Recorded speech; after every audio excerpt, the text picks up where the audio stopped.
ಕಲ್ತ್ಕೊಂಡ್ರೆ ನಮ್ದಕ್ಕೆ 200% result. Madam ಹೇಳ್ತಾ ಇದ್ದಾರೆ 100% result ಅಂತ. ನಾನು ಹೇಳ್ತಾ ಇದ್ದೀನಿ 200% ವೇಕಿ ಕಲ್ತವ್ರಿಗೆ ಅಂತ.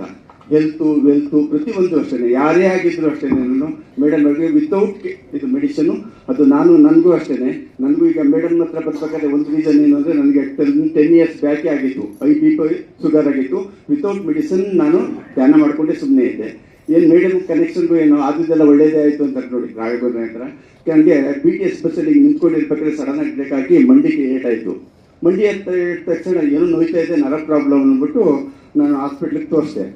ಈ ಥರ ನರು ಏನೋ ಪ್ರಾಬ್ಲಮ್ ಇದೆ ನೋಡಿ ಅಂತ. ಅವರು ಫಸ್ಟ್ ನೀವು ಶುಗರ್ ಟೆಸ್ಟ್ ಮಾಡಿಸಿದ್ರ ಅಂದರು. ಶುಗರಾ? 2 ವರ್ಷದಿಂದ ಟೆಸ್ಟ್ ಮಾಡಿದೆ. ಅವ್ರು ನಟ್ಬಿಟ್ರು. ಏನು ನೀವು ಇಷ್ಟು ಶುಗರ್ ಟೆಸ್ಟ್ 2 ವರ್ಷದಿಂದ ಅಂತಿರಲ್ಲ ಅಂತ ಫಸ್ಟ್ ಶುಗರ್ ಟೆಸ್ಟ್ ಮಾಡಿಸಿದ್ರು. ಕಡಿಮೆನೇ ಇತ್ತು, 250 350 ಇತ್ತು. ಫಸ್ಟು ಶುಗರ್ ಟೆಸ್ಟ್ ಕಂಟ್ರೋಲ್ ಮಾಡಿ ಅಂದರು. ಏನಪ್ಪ ಇವ್ರಿಗೆ ಹೇಳ್ತಾರಲ್ಲ ಅಂದ್ಬಿಟ್ಟು ಸೆಂಟ್ರಲ್ ಆಯುರ್ವೇದಿಕ್ ಎಲ್ಲ ಪ್ರೂಫ್ ಇದೆ ನನ್ನ